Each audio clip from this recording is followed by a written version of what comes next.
We humans know a lot about our past. Our ancestors were apes in Africa. We've been on two legs for more than 4 million years. We've made tools, created works of art. The question is, why?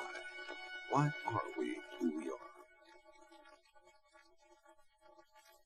The evidence of the past is in the ground we walk on. The further down you go, the further back you travel. Down below my feet are the remains of people preserved forever in the rock and the earth. Those remains can tell us stories about the past, and my own body and yours can tell those stories too. The other great source of evidence about our history is our own makeup. Our bodies carry the imprint of the past. Everything that has ever happened has gone into making you the way you are now. So in this program, I'm looking at the past right here, beneath my feet, and right here as well in my own body. You see, a lot of the past is to be found in the present.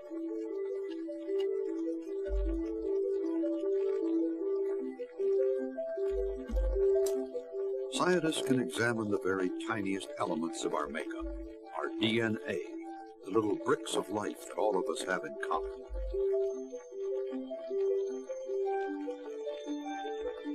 We know from genetics and anatomy that modern people all over the world are actually fundamentally very similar.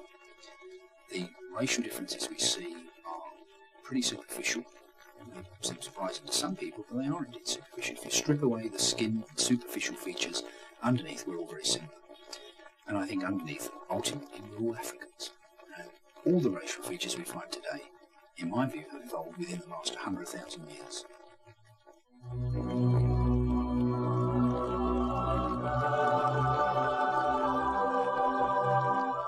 The people called Homo erectus go back much further, 1 million years and more, and a lot of scientists think of them as a key part of our history. They were the first of our ancestors to spread beyond Africa. They're always there in the background as the first of the hominids, the human ancestors, who were somehow more like us than anything before.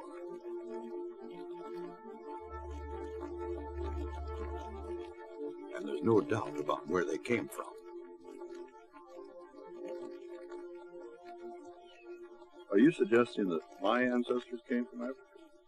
Yes, they did. And I think Africa has been a source of human populations for millions of years. That Africa is a place where evolutionary novelty seems to have recurred, and we've had people coming out of Africa, hominids, archaic hominids, and modern humans out of Africa again and again. And yes, ultimately, our ancestors are Africa. A. There's a scientific word we have to learn here. It describes a separate sort of DNA, and it's called mitochondrial DNA.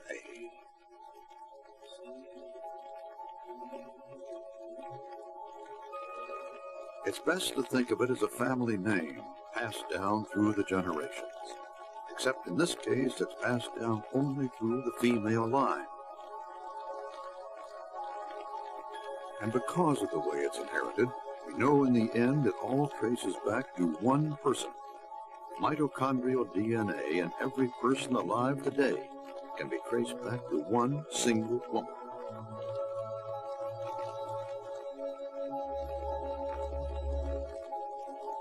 Here's where you have to stop and think. Many scientists say that one woman lived somewhere in Africa around 200,000 years ago.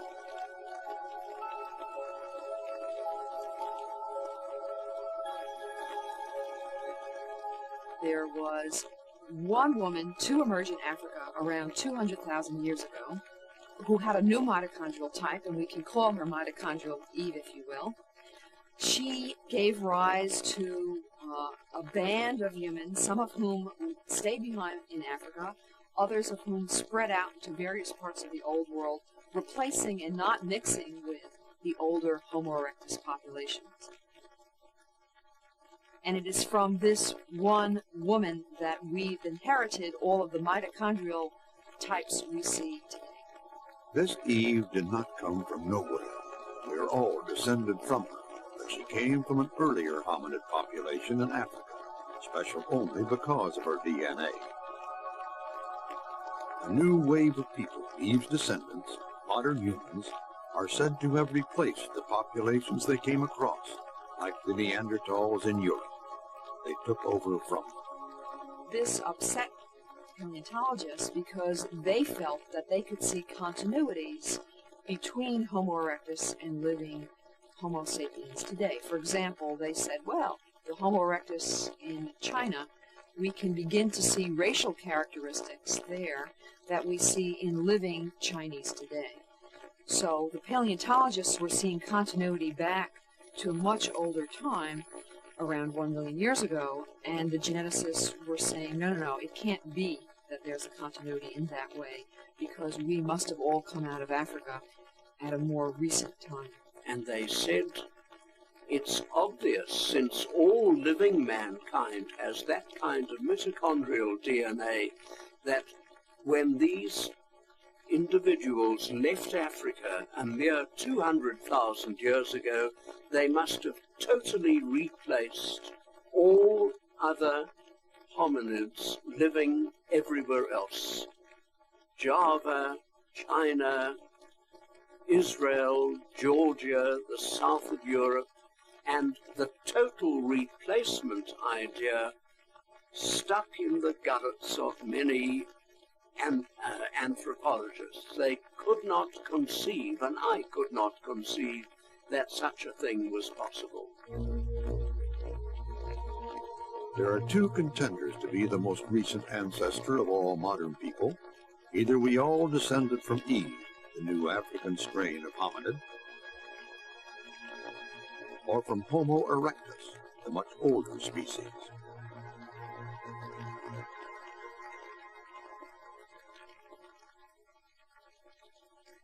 Well, some people believe that Peking Man, who was a form of Homo erectus that lived in China about 400,000 years ago, is a direct ancestor from modern Asian populations. So this is a separate line of local evolution leading to modern people in China.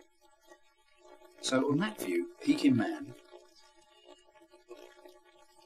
is an ancestor for this skull from China, which is about 25,000 years old. It's an early modern human, and some people see an evolutionary connection between these two. I don't see this at all, because if we compare this Chinese skull that's 25,000 years old with a comparable one from Australia from the same time period and a comparable one from Europe from the same time period, the similarities between these three early models are very much greater than any similarity we can find between this skull and Peking Man. So I think Peking Man is not the ancestor of these. I think that Peking Man bears no place in our evolution, and the line of Peking Man, like the line of Neanderthals, died out. Instead, I think we have from Africa and from the Middle East a much better candidate for the ancestor of these modern humans. It's a skull from Israel. It's about 100,000 years old, from the site of Kafsay. It's true it's got some primitive features, quite a strong brow ridge, quite a big face, but overall this is already an early modern specimen. And I think it makes a very reasonable ancestor for all of the modern humans that we can find in the world afterwards. So I would say this skull from Israel is a much better ancestor for all of these, China, Australia, Europe, than Peking Man. There is a succession of such colonization events during the last 2 million years, with Homo erectus, a very, very important species in our evolution, because it was the first species to get outside Africa, and it dispersed into Asia and probably into Europe.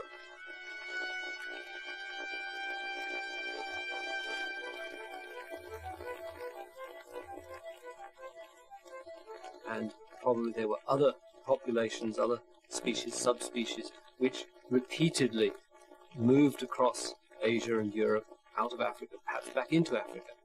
And in that context, what's called the out of Africa theory for modern human origins is really just the last of many events of dispersal throughout our evolutionary history.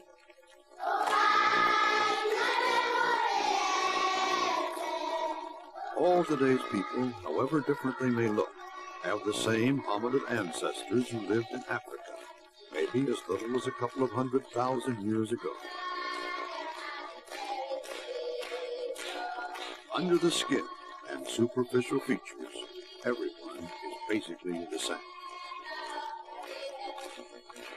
But we know there was a much earlier time, long before any hominids appeared in any other part of the world, when Africa was the very starting point of the earliest creatures who eventually evolved into human life.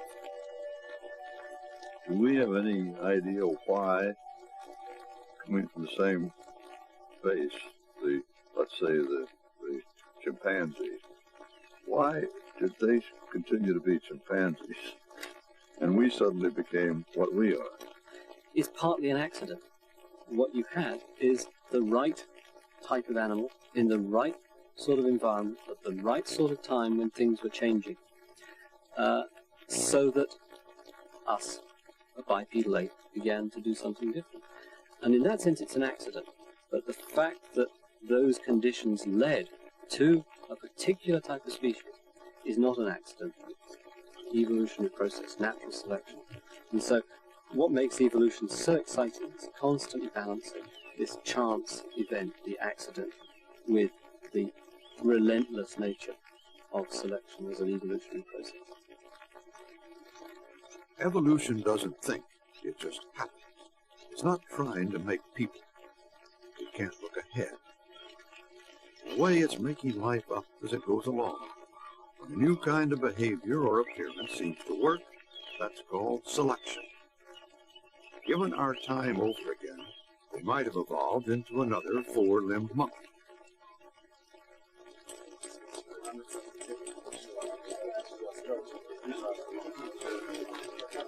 Things that don't work die out. You just can't tell. What we can try and work out by digging in the ground is why we came by the various features we call human. It was often thought that bipedalism, tools, and large brain and intelligence all came together in one package. Now, over the course of the last decade or so of research that many people have been doing, we find that we have to pull these events apart. Bipedalism seems to precede, perhaps by 1.5 million to 2 million years, the rapid increase we start seeing in the size of the brain. It seems that for some reason bipedalism came first. We were walking around bipedal for quite some time before we start seeing tools in the record and before we see this just explosion of the human brain, explosion in the size of the brain over the course of evolution in the past couple million years. You can't talk really about the technology without also talking about the prior commitment to upright bipedalism. You can't talk about the ability to change the environment without having 2.5 million years ago the first stones being made, stone tools being made, and that ability to transport resources from one place in the environment to another. You can't even talk about trade, the ability to modify the earth into what we want it to be today, without a whole range of things that goes back all the way to that initial pulse of bipedalism, tool making, somewhat later in time, larger brains, the ability to make different kinds of tools, and cultural diversity, which again I think is in response to tremendous environmental changes of just the last 1 million years. The first really big change that started the hominid line was bipedalism, or standing upright. The fossil evidence was found in Ethiopia. The question is, why did the first hominid stand up?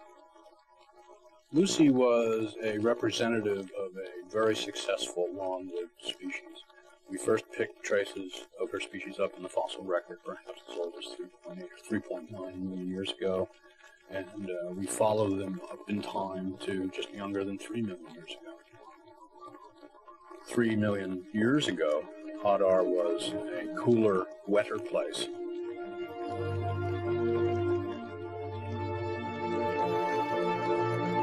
These early hominids, Lucy included, lived along the water systems that flowed in and out of the Hadar area, along with the very rich wildlife that they lived among.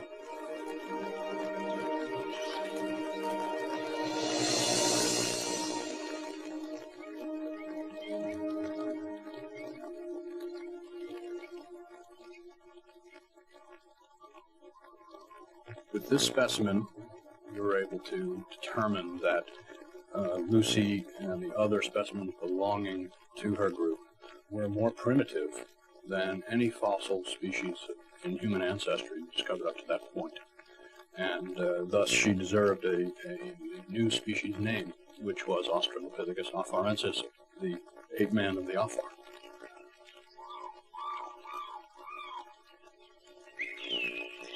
The key point here, the reason for all the excitement about Lucy, is that she walked upright. So why? What problem was being solved when Lucy and her immediate relatives began to walk somewhere between 3 and 5 million years ago?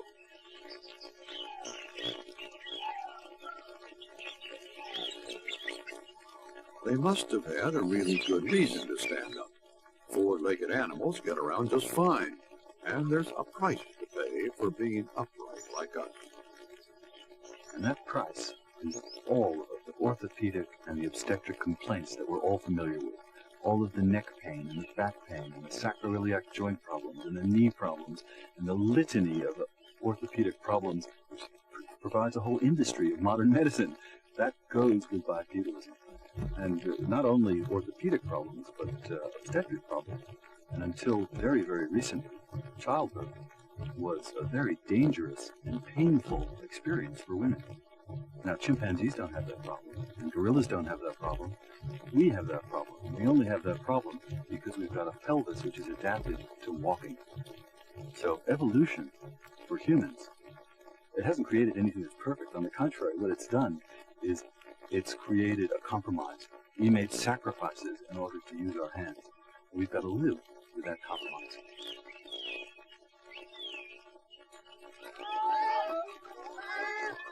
So what was going on in Africa at the time? What were the pressures that led to this uncomfortable compromise? Upright walking. 5 or 6 million years ago, Africa was drying up. There was a great continent-wide drying up, a desiccation, with the forest retreating, the great wet forest of Central Africa, going back and back. Such formerly widespread, lush, easy habitats, if you like, would have been drastically reduced. They would have been shrunk apart into little islands so that little areas would survive here and there. Even in these little surviving refugial islands, changes would be felt. The margins, the desert, the arid margins would encroach.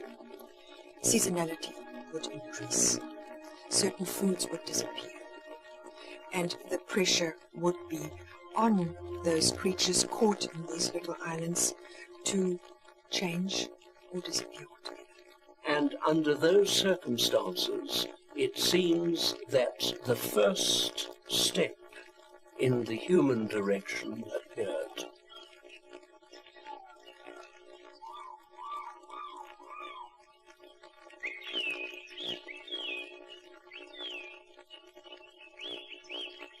This is where we began, in the forest.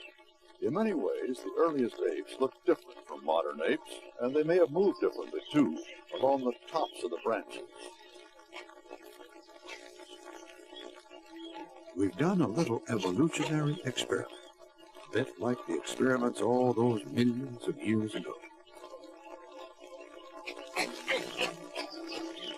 Hey, pal, you're too big to walk on that branch. How are you going to reach the food at the end?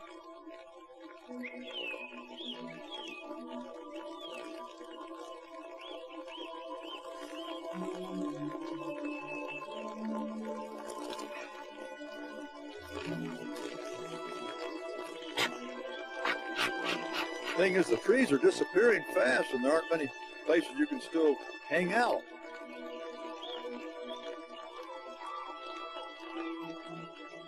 There's no doubt about it that forest cover in Africa shrunk very dramatically, and that any creatures that were dependent on sheltering in the trees, on fruits and leaves from the trees as food, would be dramatically affected by this.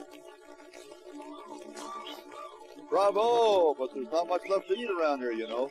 The next trees are miles away out there on that other side of the plain.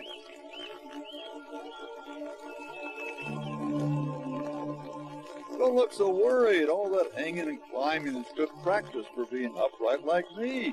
Hey, you're ready-made for standing up.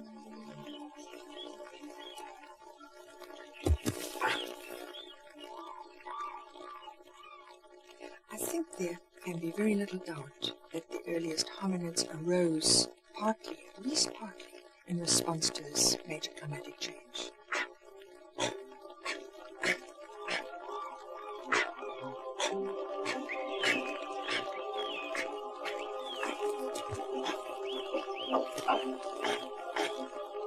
Say, you're going to have to sharpen up your act if you want to survive down here.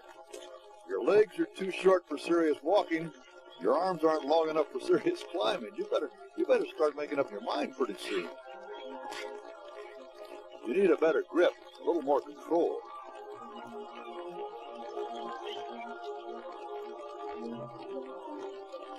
You know, I think we're beginning to get somewhere.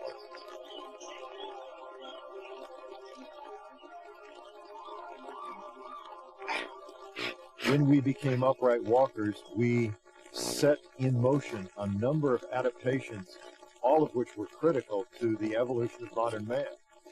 That was the adaptation that freed the forelimb for manipulation of the environment. And if we study modern-day chimpanzees and apes, and we look at these animals, what we find is that they have something called K-selection. That is, they are very intensely adapted to the care of single offspring. And those offspring become so important to them that any behavior that would tip the balance and make those offspring more likely to survive would be strongly selectively favored. One thing that would do that is if males were to become secondarily involved in the parenting process. A way they can do that is to occasionally collect highly valued items of food, such as reptiles, amphibians, eggs, nestlings, grubs, worms. These items are extremely high in calories, in protein, and in rare fatty acids. If a male were to obtain these and provide it to a female, it would greatly improve the time that she has available to care for the infant.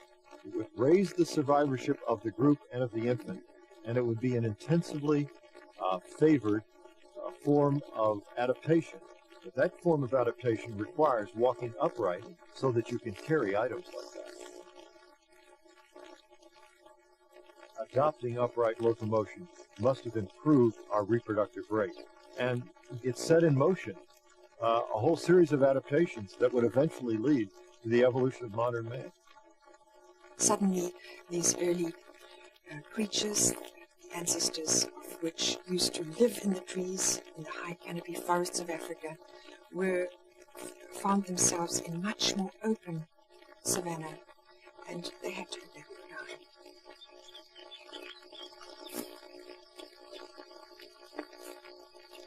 There's a big difference between a few stagnate steps, like today's chimps might do, and using just two legs all the time to travel real distance.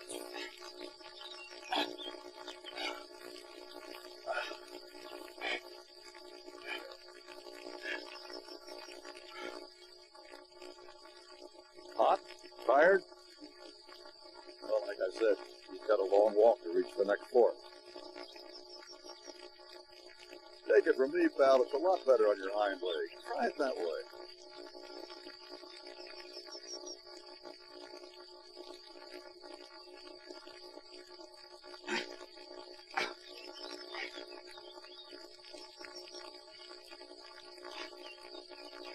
Bravo!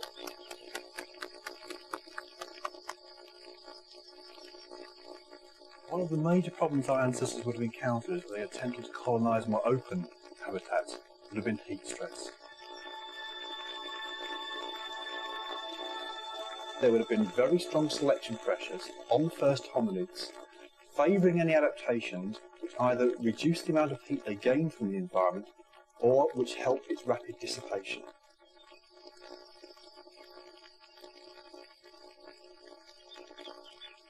Now, bipedalism itself has advantages in hot savanna conditions. As the sun climbs in the sky throughout the day and the problem of heat stress increases, the area exposed by the quadruped stays roughly the same, but that of the biped falls dramatically. And at the hottest time of day, around noon, a biped would only be exposing something like 40% of the surface area that's exposed by a similar-sized quadruped, a massive saving in energy gain. The second advantage is that it increases the rate at which heat can be lost in savanna conditions. Out on the savanna, down here by the ground surface, the air is relatively slow-moving and hot. That means that relatively little heat is going to be lost from the body by the process of convection. The skin becomes warm, and these warm areas show on this thermographic image as red. As I stand and become a biped, the situation changes. The air up here is cooler, and it moves more freely over my body's surfaces, carrying away more heat. In fact, calculations indicate that something like a third more heat is lost in this way. The skin cools, and this can be seen in the shift from red to green to blue. This increased convective heat loss means that less water is needed, therefore the animal needs to drink less and secrete less sweat. Habitually standing and walking on 2 feet was a major evolutionary advance for our ancestors.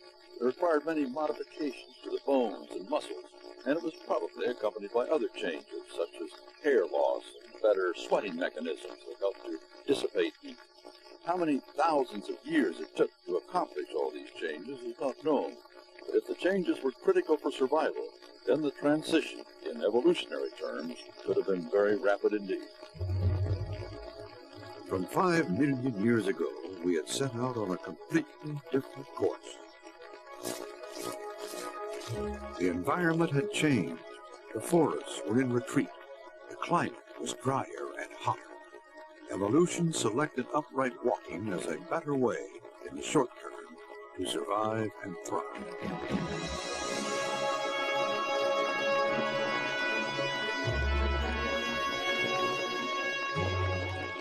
Evolution has no purpose.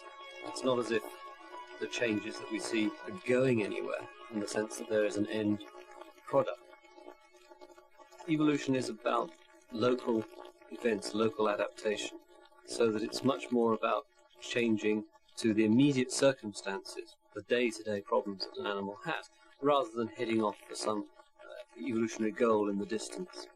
Darwin's concept of natural selection has been portrayed as a very gradual honing of adaptation to a particular environment. In fact, Darwin was one of the first to propose that the savanna is what made humankind, that the shift from forests to terrestrial life in the open terrain was fundamental to the human story and gave that initial pulse of human adaptation, of standing up on 2 legs and needing tools in order to survive in the savanna. And that all the rest is just mere refinement of the concept of humanness.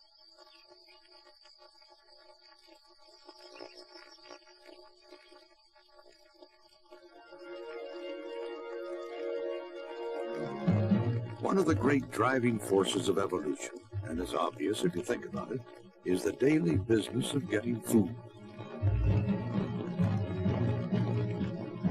Every species is going to adapt to anything that helps it eat and stay alive. So, Kathy, man has come down out of the trees, stumbling around trying to walk on his hind feet, and he suddenly is faced with an environment like this. How did he possibly do it? To me, it's just amazing. Think of us going out here without our modern tools and technology and trying to eke out a living out here. What would we eat? Where would we find water? How would we sleep? What would we do? Our ancestors were faced with the same problem. They were walking around on 2 legs. They weren't up in the trees, quadrupedal. They couldn't run as fast as a 4-footed creature.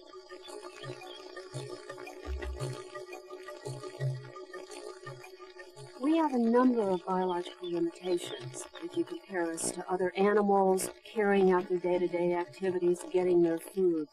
you look at a carnivore, and they have a very sharp cheek tooth that will be slashing through meat. We don't have that. We don't have the large chewing teeth and jaws of a bone-crunching hyena. You can't dig underground as elephants can with their feet, or bush pigs with their snouts and tusks, for underground food resources, roots and tubers, or even for water resources. To live, to reproduce, you have to find a way of muscling in on the system. It's very possible that marrow processing may have been one of the first ways that we gained entrance into a scavenger niche. If we came across, say, carnivore kills that had been ravaged by the carnivore, most of the flesh had been taken, maybe even some of the body parts taken off by the carnivores, we may have been left with the dregs. And if we could see that possibility, that we could get into those bones and access that very rich fat and protein source inside the bone, a simple hammer and anvil technology, this was probably a fruitful way to go for us. You can see from our experiments what tools did for the hominids. Three basic elements you have in early stone technology are the battered stones, which we call the hammer, that shows where the impact was, the piece that's been struck, where little chips have been knocked off, which we call the cores, in this case we call it a chopper core, and the sharp little bits that are knocked off, which we call the flakes, or fragments. And these are the earliest recognizable artifacts we find in the archaeological record. This defines the earliest archaeological record and defines the beginnings of the Stone Age as we can see it.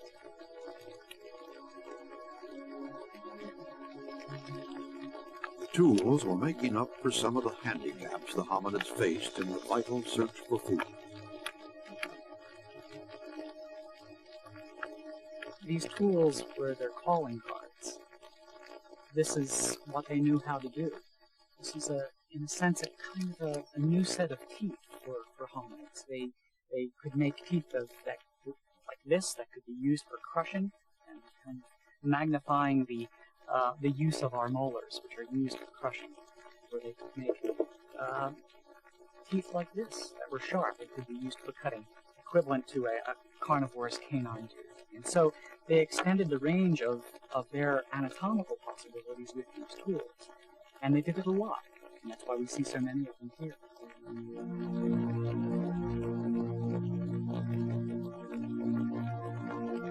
The people who used these tools, who found a new way of surviving with a new skill, were called Homo habilis, the first handyman. The early hominids weren't a dominant species like us. They lived in daily fear. They couldn't fight off other dangerous creatures.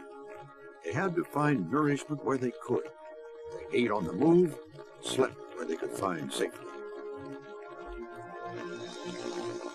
We have to realize that these hominids were very vulnerable creatures out there. If you walk out on the African savanna today as a bipedal modern human with all of our capabilities, all of our technology, you realize what a vulnerable position you're in. The African landscape must have been a very menacing place. You know, game parks still are a menacing place for humans today. There are lots of animals out there that are prepared to do a great deal of harm. And it was far more so in the Pleistocene. There were more carnivores, there were more vicious carnivores. Some of them much larger than the modern forms, ready to go in for a kill.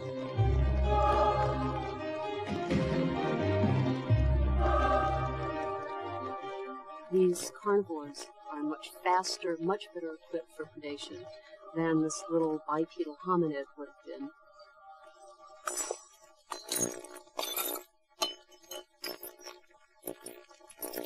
What I'm making here is an oval-shaped hand axe. This is a characteristic form that you find with Homo erectus starting at about 1.5 million years ago. So I've knocked off a big flake here, and I'm trying to regularize the shape, both in terms of the outline. You can see slowly it's getting to be a more and more oval shape, and also in terms of its cross-section. What I ideally want is a perfect lens-shaped cross-section. And so I'm really thinking of both of those shapes as I'm starting to You work on the form and it starts emerging from the stone.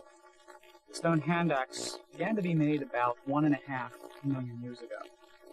And you can see it has quite a sharp edge along it, in fact, all the way around the piece. And this was probably used for a variety of purposes. And for over 1 million years, this was the dominant form of human technology. Not only in Africa, but also in Europe and in Asia. This was, in a sense, what I think of as the Swiss Army knife of the Paleolithic.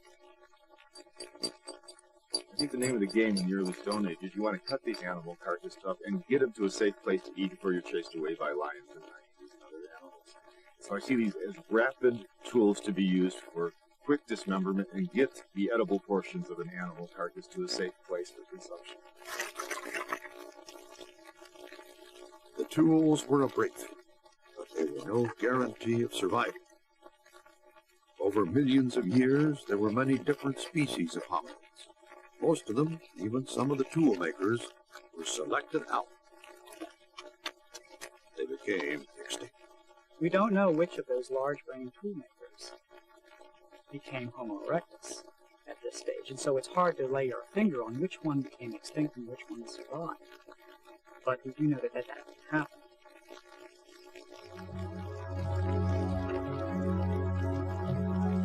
Those who didn't become extinct found themselves facing new problems as a result of their success. When we look at successful populations, be they human populations or animal populations, what happens is that the numbers increase. There is population growth. Population growth puts pressure on resources. And all populations are then faced with the choice of you either intensify the way you're using the area you're living in, extract more resources out of it, or you find somewhere else to live. Homo erectus spread out of Africa about 1.5 million years ago, perhaps 1 million years ago. And it's tempting to say that this was because Homo erectus had achieved some sort of cultural threshold that enabled him to solve the problems of lots of different environments. About that time, what we do see is that Homo erectus, or early Homo, began to use more meat, to hunt more, to have more animal resources. And the great advantage that meat eaters, that carnivores have, is that they're able to adapt to new environments relatively easily. Once Homo erectus was a successful meat eater, be it scavenger or hunter, then the habitat barriers that he had previously faced disappeared.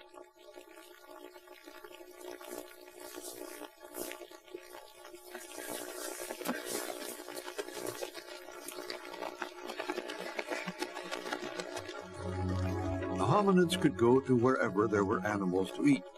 The way their population was growing, they had to solve their problems by spreading. In a sense, they had no choice but to move into new territory. It's certainly not a great trek. It's much more likely to be a gradual spread, possibly caused by small communities getting too large and splitting into two and forming another settlement a few kilometers away, and this repeatedly happening again and again. But a great exodus about 1 million years ago, when human beings in Africa were at the Homo erectus stage. They went out, but they didn't go too far north. It was a very inclement climate in icebound Europe at that time, so they followed the sun eastwards. We pick them up in Java just after that, and a little later in China. What we call the Middle East is a funnel between Africa and the rest of the old world.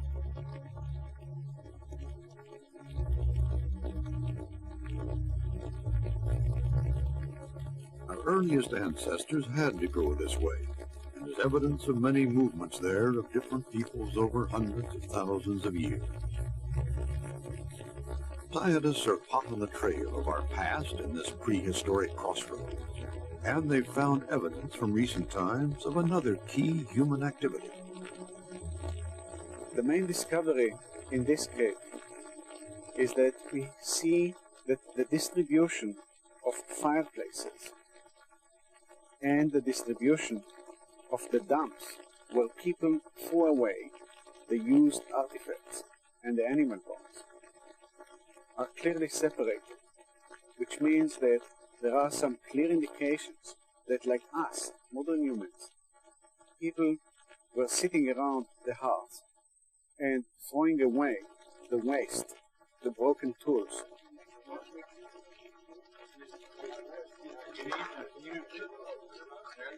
We mark these separate squares out in a chessboard-like fashion. We can relate what's found here related to here. This the remains of a fireplace here. There are a few stone tools that you can see, and over here we're just beginning to uncover it. We'll see maybe if the hearth continues over here, or maybe we'll find another hearth or some animal bones, and we can begin to relate a picture. The emerging pattern indicates that human behavior changed through time, and what we see as modern behavior is emerging in a gradual way already 200 or 150,000 years ago.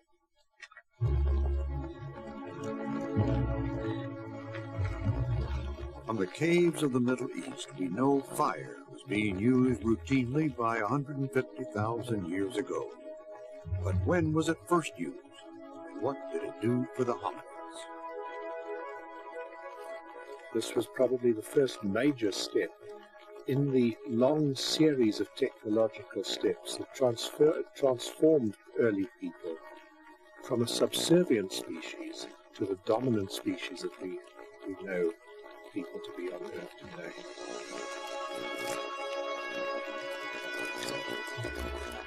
For many years, scientists thought the first use of fire by early humans was in China. New evidence from sport grounds in South Africa tells a dramatically different story.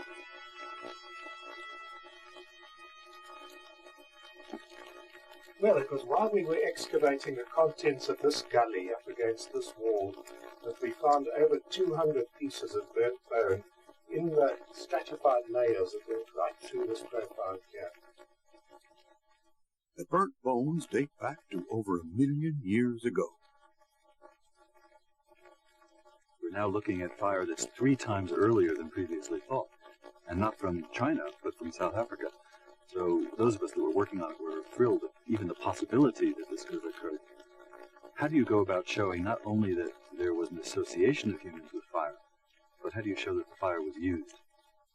And the answer to that question has to do not so much with the proof that humans used the fire, but a disproof that natural agencies could have caused the fire. In a grassland-type situation, fires tend to roll pretty quickly over the landscape, and if an animal gets caught in that fire, sometimes the flesh will cook, but the flesh will actually protect the bones so that bones don't cook. If I scrape off this cooked flesh, you can see, just like a roast that hasn't been in the oven for very long, the bone looks nice and fresh. It's not really darkened to a very high temperature. There's no char that's been created. On the other hand, if a bone has been in a fire for a long time, and the temperature gets to a sufficiently high stage at about 300-400 degrees, then you get blackened, you get soot forming. And that is the case with this bone here that we've placed into this campfire here. This bone has clearly undergone a color change. It's turned very black, and actually the bone that's been heated to the highest temperature has turned white again. Now, the point is that this doesn't happen in natural grassland fires. And so if we find blackened bones at an archaeological site like Swartkraan, it means that bones were placed in the fire on purpose. Not only are we looking at early fire, we think we're looking at the earliest fire we're ever going to find in this area, because it is the time when they discovered it. I personally think it's very unlikely that people at that stage would have been able to make it to order.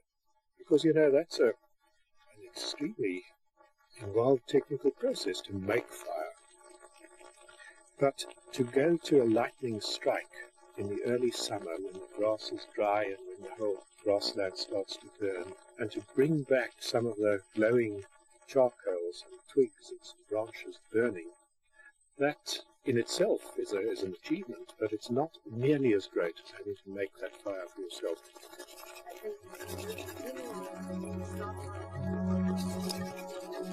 No one knows exactly when people started to make fire, or how they first did it. A major way of producing it that's really all over the world is by friction and rubbing two sticks together, a classic way of doing it, or a fire drill. And producing intense friction, and so intense that you can ignite a flame. Here we have a piece of rhino dung that people in this area often use very, very dried out dung with a lot of combustible grass in it.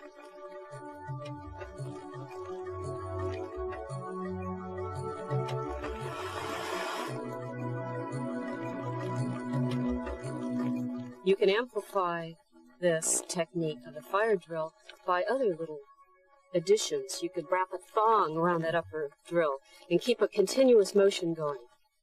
Get really tough and vigorous.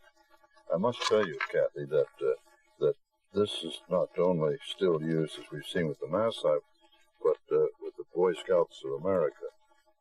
I did this so many years ago, I won't even tell you how many, to get my woodmanship merit badge. And it's not easy to do if you can hold it. You know, that you try to get that thing to go in there. And that's where that thong would have. They didn't tell me about the thong. I listened to that.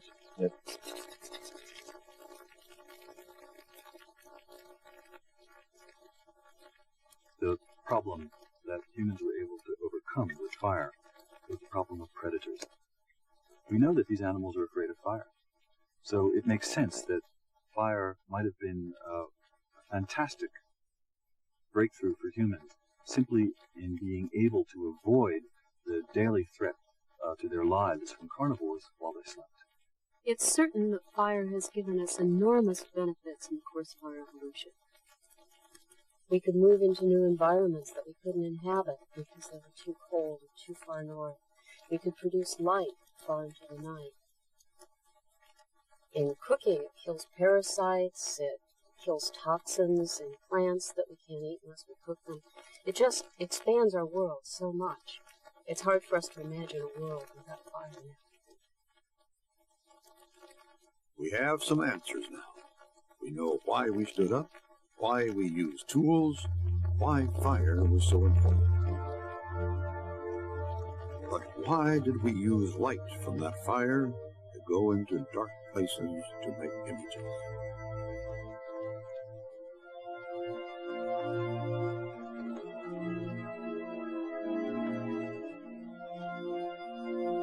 If evolution's about solving problems, what was the problem that art and sculpture and decoration solved? Maybe if we can find the answer to that question, we'll really be on the track toward finding our ancestors. Maybe this is what makes us unique. Maybe it's really about something inside of us. Maybe these origins we're looking for are in our own minds. Next time, we're going to find out more about what makes us unique as we explore the brain of apes and men.